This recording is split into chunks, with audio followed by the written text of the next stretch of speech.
आज के इस वीडियो में हम लोग देखेंगे कि सिंगल इनहेरिटेंस क्या होती है। सिंगल इनहेरिटेंस को थोड़ा सा डिटेल में समझेंगे। ये most common type of inheritance होती है। इसको हमने देखा तो है, लेकिन इसको हमने सिंगल इनहेरिटेंस के नाम से इस कोर्स में नहीं देखा है। चलते हैं कंप्यूटर स्क्रीन में और सिंगल इनहेरिटेंस को एक्सप्लोर करते हैं। Let's get started.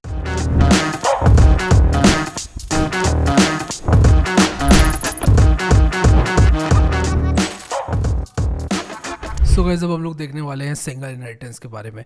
तो सबसे पहले मैंने आप लोगों को इनहेरिटेंस के बारे में बताया था कि क्या होता है और क्यों यूज़ करते हैं, वो सारी बातें हमने कर ली थी। अब हम एग्जैक्टली इम्प्लीमेंटेशन देखेंगे चीज़ों का कि भाई सिंगल इनहेरिटेंस जो है वो किस तरह से जो है काम में आप ले सकते हो और एग्जैक्टली क्या होता है। ठीक है, तो जो मोस्ट ऑफ द इनहेरिटेंसेस देखी जाती हैं वो सिंगल इनहेरिटेंस ही होती हैं। यानी कि एक क्लास है, पेरेंट क्लास भी कहते हैं उसको, उससे बना एक चाइल्ड क्लास। ठीक है, एक क्लास से दूसरी क्लास बन गई, ये है सिंगल इनहेरिटेंस, सबसे सिंपल फॉर्म ऑफ इनहेरिटेंस। तो single inheritance is a type of inheritance where a class inherits properties and behaviours from a single parent class. This is the simplest and most common form of inheritance. सबसे ज़्यादा आपको देखने को मिलेगी। हमने जितने भी अभी तक एग्जाम्पल देखे वो सिंगल इनहेरिटेंस के ही एग्जाम्पल्स थे।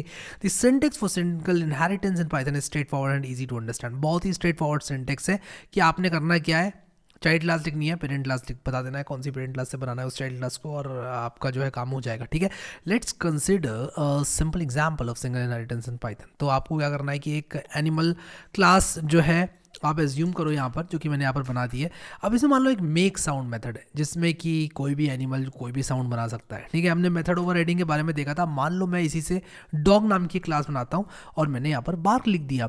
तो अगर मैं डॉग का कोई भी ऑब्जेक्ट बनाऊंगा, मैं यहाँ पर लिखूंगा d is equal to dog और इसके बाद मैं d डॉट मेक साउंड करूंगा तो क्या होगा, ऑब्वियसली बार्क प्रिंट होगा। लेकिन अगर मैं यहाँ पर a is equal to animal करूंगा और मैं यही चीज़ एनिमल के साथ करूंगा तो क्या होगा, sound made by the animal print होगा। तो होता क्या है कि आप यहाँ पर मैंने एक्चुअली क्या किया ना कि इसके जो दो आर्ग्यूमेंट्स है वो नहीं दिए। तो मैं एक काम करता हूँ, यहाँ पर मैं कहता हूँ डॉग और यहाँ पर मान लो मैं कह देता हूँ डॉगरमैन। ठीक है, एंड सेम चीज़ मुझे यहाँ पर करना पड़ेगा। मान लो मैं एनिमल के अंदर लिखता हूँ यहाँ पर डॉग और इसके बाद मैं मान लो लिख देता हूँ यहाँ पर डॉग। ठीक है, मैं इसको रन करूँगा अभी। तो देखो आपको इनिशियली यहाँ पर देखने को मिलेगा sound made by an animal, यहाँ से आपको बार्क मिला और इससे आपको साउंड मेड बाय एनिमल यहाँ पर देखने को मिला। ठीक है, तो the dog class inherits all the attributes and behaviours of the animal class including the init method and make sound.